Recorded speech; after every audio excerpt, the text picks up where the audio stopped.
Topik berikutnya, Mahkamah Agung mengabulkan gugatan Partai Garuda dan mengubah syarat usia calon kepala daerah menjadi terhitung saat pelantikan. Ketua DPC PDI Perjuangan Solo FX Hadi Rudiatmo mengaku heran putusan itu dibuat menjelang pilkada. Awalnya Rudi menyebut putusan MA itu sebagai hal yang wajar. Namun ia mengaku heran lantaran putusan diambil menjelang momen pilkada. Hal itu menurutnya juga menjadi pertanyaan masyarakat. Putusan kerap dihubungkan dengan Kaisang Pangarep, putra bungsu Presiden Joko Widodo, sekaligus Ketua Umum PSI yang digadang-gadang maju di Pilgub DKI Jakarta. Menurut saya itu hal yang wajar bagi saya gitu aja. Tetapi kenapa dibuat pada saat pilkada? Gitu aja pertanyaan masyarakat, bukan saya. Kalau saya silahkan monggo yang berkuasa di sana. Tetapi ingat loh, ya, dengan paham marhelisme itu, kekuatan tertinggi itu ada di tangan rakyat.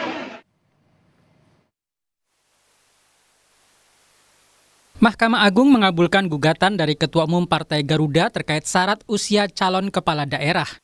Putusan ini menyatakan usia minimal 30 tahun bagi bakal calon kepala daerah dihitung pada saat calon dilantik sebagai kepala daerah definitif, bukan saat pendaftaran.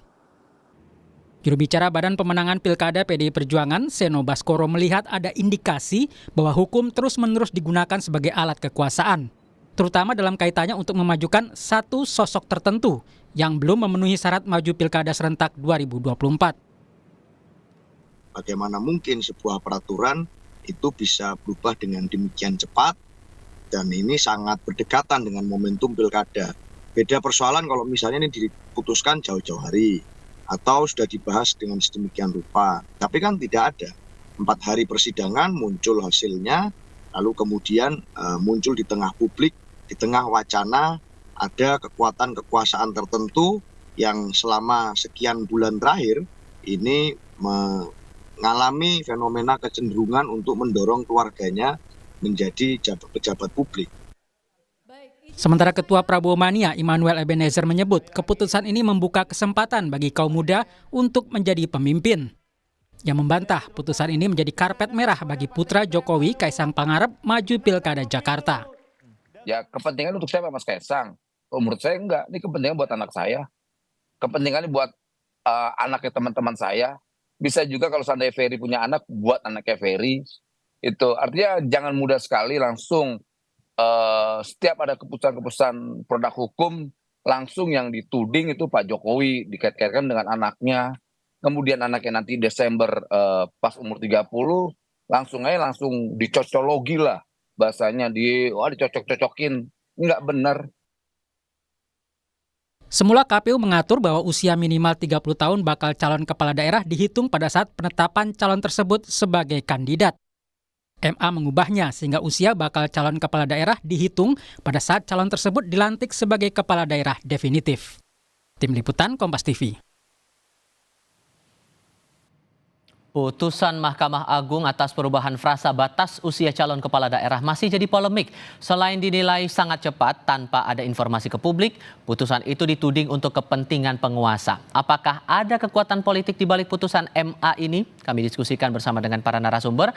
Bergabung saat ini Direktur Eksekutif Carta Politika Yunarto Wijaya, kemudian ada Direktur Eksekutif Indobarometer M. Kodari, dan Guru Besar Hukum Tata Negara Universitas Padjadjaran Susi Dwi Haryanti. Selamat sore Bapak Ibu sekalian, apa kabar? Selamat sore, kabar baik. Terima kasih seluruhnya sudah hadir dalam diskusi kami kali ini. Bu Susi, banyak pertanyaan yang muncul dari putusan ini sejak diajukan permohonan ke MA sampai keluar putusannya, jarak waktunya nggak sampai 1 minggu. Anda menilai proses ini hal yang wajar saja terjadi atau pantas saja publik merasa aneh dengan proses itu? Ya, saya pikir wajar saja kalau publik kemudian bertanya-tanya, termasuk saya juga mempertanyakan, ini persoalannya bukan berkaitan dengan asas pemeriksaan, yaitu asas sederhana, cepat, murah, tetapi kita harus ingat bahwa ini adalah sengketa norma. Makanya di dalamnya itu tidak ada para pihak gitu ya, tetapi ini adalah sengketa norma dan putusan yang akan diberikan oleh Mahkamah Agung itu adalah putusan yang akan berdampak pada semua orang, bukan hanya berdampak pada para pihak. Oleh karena itu, pemeriksaan terhadap sengketa norma itu haruslah dilakukan dalam batas-batas waktu yang wajar. Jadi ini 3 hari atau 4 hari menurut saya bukan batas yang wajar, karena sengketa norma itu pemeriksaannya bukanlah pemeriksaan yang mudah. Karena apa? Karena kalau kita bandingkan dengan pemeriksaan atau uji material di Mahkamah Konstitusi, di mana dilakukan secara terbuka, kemudian juga alat bukti yang diajukan juga banyak. Nah, kalau ini kan kita tidak pernah tahu bagaimana pemeriksaan atau uji material yang dilakukan oleh MA. Dan ini adalah salah satu kritik yang paling sering disampaikan oleh para akademisi terhadap Mahkamah Agung ketika Mahkamah Agung menjalankan fungsi melakukan uji material. Jadi terus terang saya mempertanyakan, ini pemeriksaan sengketa norma loh, dan norma itu nanti putusannya akan mempengaruhi banyak orang. Nah, Bukan para karena pihak, sudah ini tidak mempengaruhi ada banyak para orang pihak. itu ditambah tidak ada penjelasan juga di awal kepada publik atas hasil putusan itu tadi. Anda menganggap ini juga hal yang ganjil? Betul, karena apa? Karena kalau kita belajar mengenai asas hukum, maka sebetulnya kan putusan itu berlakunya ke depan, bukan diberlakukan pada saat sekarang. Kalau menurut saya, maka untuk menghindarkan apa yang disangkakan oleh publik atau prejudice, purbasangka, untuk menghindari purbasangka, dan sekaligus juga sesuai dengan asas hukum bahwa putusan itu, hukum itu berlaku ke depan, tidak berlaku surut, tidak diberlakukan sekarang. Apalagi seperti yang berkali-kali saya sampaikan, baik yang dilakukan oleh MK dan kali ini dilakukan oleh MA, yaitu memberikan putusan yang mengubah aturan-aturan pemilihan umum, ini bertentangan dengan salah satu asas yang acap kali juga dilontarkan oleh para pemerhati pemilihan umum, yaitu pure self principle, yaitu yang mengatakan inti dari pure self principle itu bahwa pengadilan tidak akan melakukan perubahan terhadap peraturan-peraturan pemilu ketika pemilu itu sudah memulai masuk pada tahapan. Karena apa? Karena agar tidak membingungkan. Nah, inilah yang saya sayangkan dari putusan Mahkamah Agung tersebut. Apalagi kalau kita melihat argumentasi-argumentasi yang dibangun oleh hakim-hakim agung, menurut saya itu adalah argumentasi-argumentasi yang Oke. kurang meyakinkan begitu. Oke, kalau Bung Kodari melihatnya bagaimana? Tadi Bu Susi bilangnya ini ada proses yang tidak wajar begitu, tidak ada keterlibatan publik juga untuk bisa mengetahui prosesnya sampai ke akhirnya begitu. Audionya masih belum terdengar Bung Kodari, mohon maaf. Ya, saya bukan orang dengan latar belakang praktisi hukum ya, sehingga tidak tahu persis bagaimana proses hukum acara dalam MA dan bagaimana misalnya itu akan berbeda dengan Mahkamah Konstitusi atau berbeda dengan pengadilan-pengadilan lainnya. Tapi buat saya runtut saja bahwa ini diajukan oleh partai politik yang bernama Garuda. Kemudian dia menguji PKPU, peraturan yang di bawah undang-undang dan memang sesuai dengan aturan yang ada yang saya kira kita pahami bersama bahwa memang kalau di bawah undang-undang ada ketidakpuasan, ada ketidakadilan, maka dibawa kepada Mahkamah Agung untuk mendapatkan uji material. Tentu Partai Garuda sudah mengajukan argumentasinya, misalnya yang saya pahami ya bahwa di Undang-Undang Nomor 7 kalau tidak salah yang mengatur tentang batas usia itu memang dikatakan bahwa calon berusia 30 tahun untuk gubernur dan 25 tahun untuk wali kota dan bupati. Lalu PKPU mengatur bahwa itu ditetapkan waktu umur 30 itu saat ditetapkan. Lalu Garuda meminta itu agar tidak boleh dikunci di sana, tapi saat pelantikan. Ya buat saya pribadi saya setuju. Selama belum dilantik, belum jadi dia masih calon gitu loh. Bahkan ingat aja di Pilpres ya, setelah keluar hasil KPU, sidang MK juga masih dikatakan bahwa ini belum ada pemenang karena ini statusnya masih calon. Gitu. Oke. Jadi buat saya argumentasi itu masuk akal dan kalau kemudian diputuskan oleh Mahkamah Agung maka kemudian itu bisa diterima. Soal kenapa sekarang ya mungkin orang melihatnya atau punya kesadaran bahwa ada ruang hukum itu ya sekarang. Nah, kalau soal mengenai waktunya kok sudah berjalan dan proses tahapan pilkada segala macam udah berjalan ya saya nggak tahu. Jadi kan balik lagi kepada hukum tata negara. Dan terkesan polanya sama di MK juga momennya perubahan putusan itu saat mendekati momen pendaftaran pasangan calon. Yang sekarang juga demikian begitu polanya mendekati proses saat tahapannya pun sebetulnya sudah berjalan Bang Kodari. Ya, saya kira ada berbagai kasus di mana uji material atau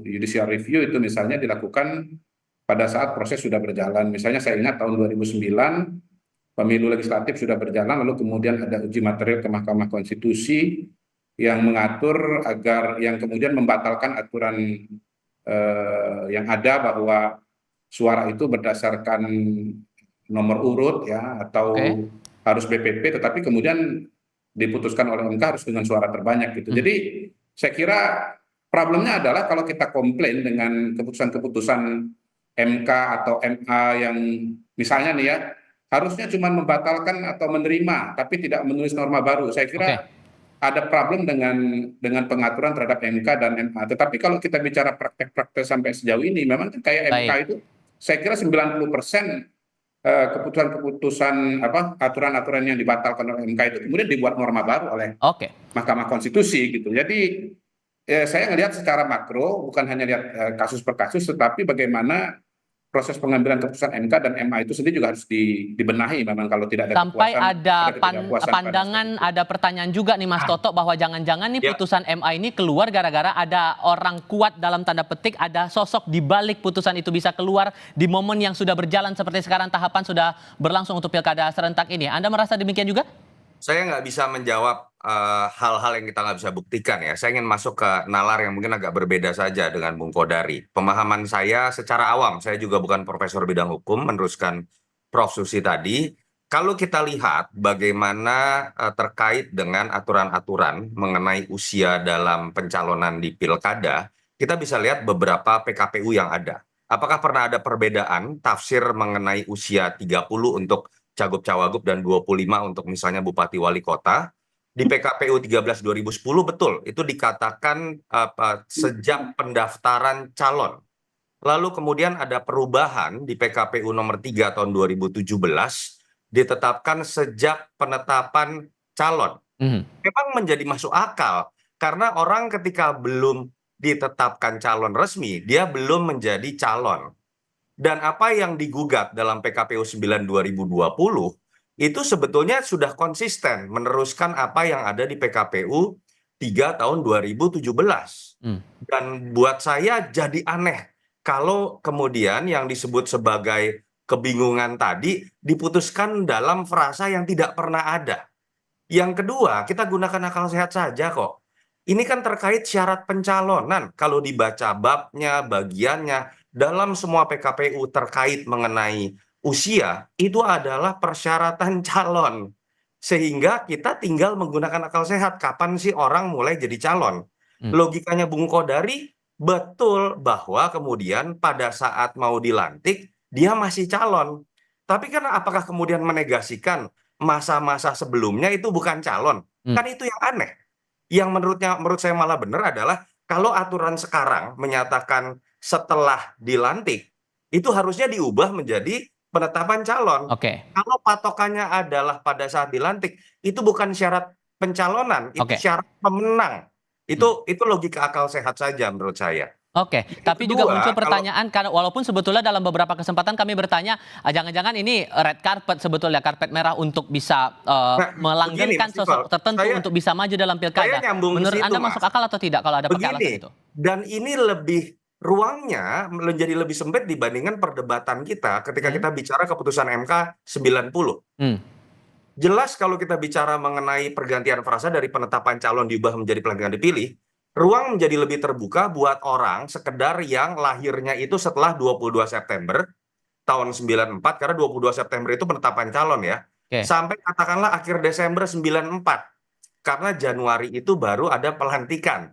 Jadi menarik nih, siapa sih nama-nama yang kemudian muncul dalam 3 bulan itu? Kebetulan Kaesang 25 Desember tahun 94. Kok kebetulan lo ya gitu ya. Kalau ada tuduhan lagi kan banyak nama lain selain Kaesang yang lahir antara 22 September sampai akhir Desember 94. Betul, tapi kan tidak salah juga orang kemudian melihat ini adalah Kaesang karena tidak direka-reka yang memunculkan nama Kaisang dengan Mas Budi Satriojiwandono itu adalah petinggi partai juga, Ya. misalnya Bang Dasko, dalam konteks ini petinggi Gerindra. Oke. Kalau kita tarik lagi kepada penggugat, menarik loh. Penggugatnya Partai Garuda, dia yang terlibat juga dalam proses Putusan dulu MK kemarin penggugat ya. terhadap keputusan MK. Siapa ketua umum Partai Garuda?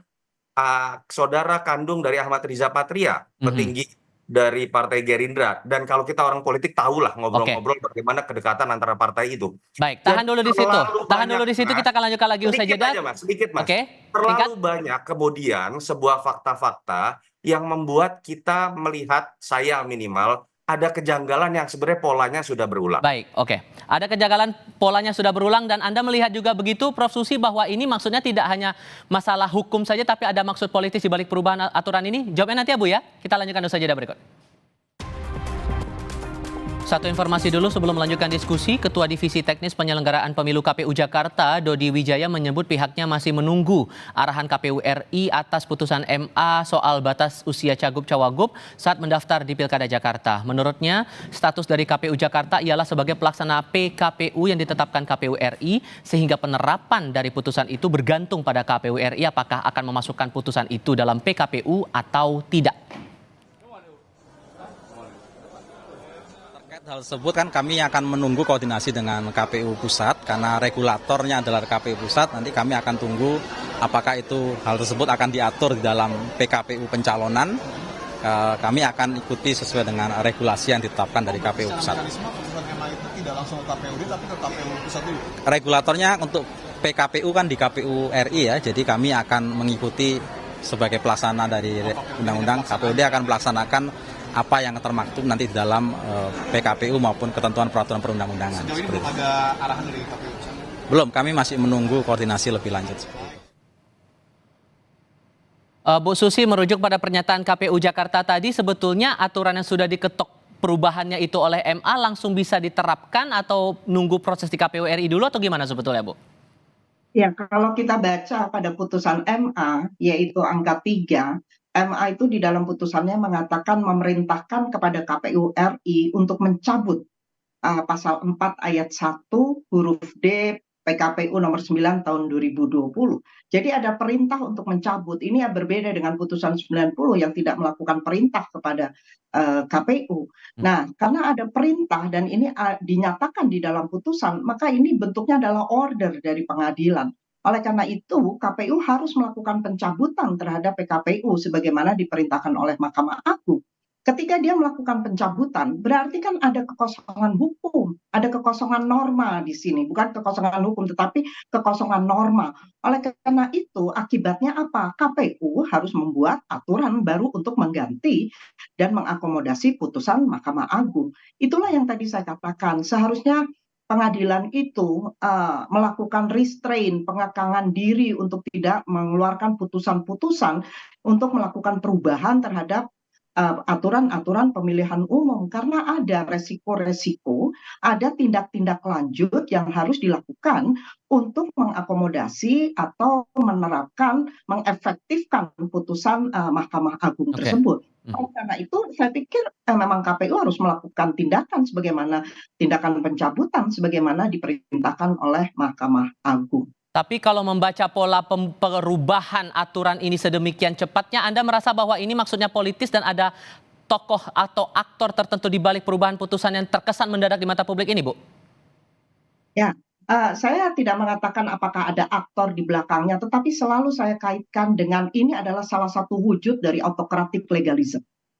Jadi autocratic legalism di Indonesia ternyata tidak hanya dalam bentuk peraturan perundang-undangan, tetapi juga dalam bentuk hukum yang lain, yaitu putusan pengadilan. Jadi bagaimana putusan pengadilan itu dibuat sedemikian rupa untuk mengakomodasi kepentingan-kepentingan tertentu.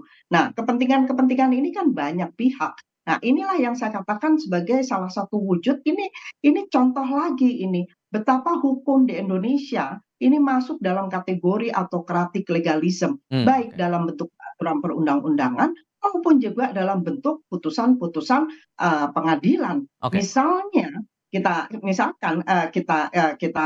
katakan gitu ya, bagaimana publik tidak akan menaruh prasangka karena ini diputuskan dalam jangka waktu 3 hari. Padahal seperti yang tadi saya sampaikan, ini adalah sengketa norma dan putusannya itu akan memengaruhi banyak orang, bukan Oke. hanya memengaruhi para pihak. Oleh karena itu harus dilakukan secara berhati-hati. Hmm. Kita lihat sekarang, misalkan saja kalau saya beri, karena saya mau melanjutkan Mas Toto ini sedikit mengenai Partai Garuda, legal standing. Legal standing padahal menurut pihak termohon dikatakan bahwa parpol yang memenuhi syarat untuk mengusulkan paslon berdasarkan pasal 40 ayat 1 Undang-Undang Nomor 10 tahun 2016 Mhm. adalah parpol atau gabungan yang memenuhi persyaratan paling sedikit 20% dari jumlah kursi DPRD atau 25% dari akumulasi parpol Oke. suara dalam pemilu anggota DPRD di daerah yang bersangkutan. Apa yang dikatakan oleh Hakim Agung? Hakim Agung mengatakan bahwa hak mengusung kepala daerah merupakan hak yang dapat diajukan oleh Oke. parpol atau gabungan terlepas dari syarat elektoral. Jadi tidak dikaitkan dengan syarat elektoral. Oke. Pertanyaan kita sebagai masyarakat, apakah semua partai politik itu kemudian dapat mengajukan paslonnya? Kan rakyat itu juga berhak untuk Oke. mendapatkan paslon-paslon yang berkualitas, Oke. yang memiliki kompetensi tinggi. Oke, saya coba ke Mas Kodari. Legal standing-nya diragukan. Anda melihatnya gimana kemudian, Mas Kodari? Ya, saya tidak masuk ke wilayah itu ya, karena mungkin itu sangat teknis. Saya anggap kalau sudah diterima, berarti memang sudah memenuhi ketentuan. Soal kemudian ada tafsir yang berbeda antara Bu Susi dengan Mahkamah Agung, tentu itu adalah Oke. persoalan yang berbeda ya. Jadi poin saya itu begini sebetulnya. Ya, saya sebetulnya agak heran juga kalau kemudian ada kasus di pengadilan lalu kemudian dipersoalkan soal kepentingan. Hmm. Rasa-rasanya semua orang ke pengadilan itu ada kepentingan. Termasuk kepentingan politik menurut Anda ada di balik ini? Kepentingan pribadi, kepentingan entitas, kepentingan partai politik. Kalau iya semua pengadilan itu begitu. Saya pernah membawa berhadapan di pengadilan karena tanah mertua saya kemudian diklaim oleh orang lain itu ke pengadilan karena merasa bahwa itu tanahnya dia. Soal kemudian siapa yang benar ya akhirnya kan masing-masing mengajukan bukti lalu pengadilan yang memutuskan gitu. Jadi absurd sekali sebetulnya kalau mengatakan ini pengadilan nggak boleh ada kepentingan. Ya semuanya tuh pasti ada kepentingan dan menurut saya sih bukan di situ poinnya, Pak teman-teman sekalian. Poinnya adalah apakah Anda merasa bahwa ada hak asasi Anda atau kepentingan Anda yang kemudian dirugikan dan Anda sebagai warga negara tentu berhak untuk mengajukan. Sekalipun yang mengajukan gugatan dari dua titik berbeda adalah satu partai yang sama, Partai Garuda. Soal kapan, soal waktu itu kan soal ilham saja gitu loh. Soal ilham saja, nggak setiap saat kita bisa melihat kesempatan atau celah hukum yang ada gitu loh. Jadi menurut saya biasa saja. Ini anggap gini, sekarang misalnya begini, Saldi Isra mengajukan judicial review berkaitan dengan soal usia hakim konstitusi. Ada kepentingan nggak di situ? Ada. Tapi kemudian apakah kemudian dia bisa menyusun argumentasi yang kuat atau tidak? Itu kan kembali kepada penilaian dari Mahkamah Konstitusi. Oke. Atau misalnya kayak Pak Andika mengajukan judicial review mengenai batas usia pensiun seorang Panglima TNI atau seorang anggota TNI misalnya. Boleh apa enggak? Ya boleh. Dia mungkin merasa dia masih sehat, masih fit pada usia 58 dan kemudian dia merasa bahwa angka 58 itu tidak adil dan kemudian harus diperpanjang, menurut saya boleh. Oke. Apakah kemudian itu diterima atau tidak, itu kan soal pengadilan yang akan memutuskan. Jadi menurut saya sih biasa aja, kalaupun misalnya ada pihak tertentu yang merasa dirugikan, semua boleh. Saya mengandaikan begini loh, bisa aja nanti ada pihak yang mengatakan bahwa soal penetapan peraturan KPU itu melanggar hukum atau tidak sesuai dengan norma judicial review juga karena usia 30 itu pada saat ditetapkan. Bisa aja dia mengatakan pada saat pendaftaran, di saat saya mendaftar itu dia boleh aja. Ini kan akhirnya soal dianggap sah-sah saja, dianggap normal-normal saja. Nggak masalah gitu loh. Oke, Mas Toto, sekarang melihatnya gimana? Kalau dari Mas Kodari bilang nggak hal wajar-wajar saja, itu gimana menurut Anda?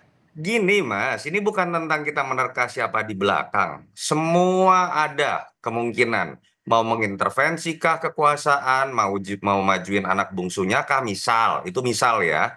Untuk kemudian dimajukan karena kakaknya sudah maju, karena iparnya sudah maju, itu bisa-bisa saja dalam politik. Yang kita gugat, tanda kutip saya ya, akal sehat saya belum ketemu nih. termasuk pengen dengar jawaban Bang Kodari. Ketika kita mendefinisikan calon, itu simple. Kalau sekarang-sekarang kita akan sebutnya bakal calon. Saya dan Bang Kodari sebagai pengamat akan mengubah istilah bakal, itu bukan ketika orang sudah dilantik. Ketika dia kemudian ditetapkan menjadi calon, betul nggak? Itu dulu. Yang kedua, kalau Bang Kodari konsisten, kalau kita lihat apa yang terjadi dalam pencalekan, dalam penetapan capres deh termasuk Mas Gibran. Baca undang-undangnya, baca PKPU-nya 19/2023. Itu setelah penetapan calon, lalu tiba-tiba MA ini menggunakan logika ngarang dari mana itu saja. Baik dari sisi sejarah yang pernah ada terkait PKPU dan pilkada, baik kita bandingkan dengan logika dalam pileg dan dalam penetapan di pilpres, Oke. ini tidak masuk dalam logika apapun. Mhm. Yang kedua, Mas Tifal, ini mengganggu sekali proses tahapan pilkada itu sudah dimulai loh. Jangan patokannya hanya pada saat 27 Agustus, lalu 22 September penetapan. Sudah ada pendaftaran calon perseorangan Baik. yang sudah sampai pada tahapan verifikasi administrasi. Artinya kalau ini berlakukan sekarang, itu ketidakadilan Oke. buat calon yang masih menggunakan indikator aturan lama Oke. saat penetapan pencalonan. Itu saja sudah bisa membuyarkan tahapan pilkada yang Baiklah. ada. Oke, Bu Susi, Mas Toto, Mas Kodari, terima kasih banyak sudah hadir dalam diskusi kami kali ini. Sehat selalu semuanya. Selamat Terima sore. kasih, Bang Kodari. Terima kasih.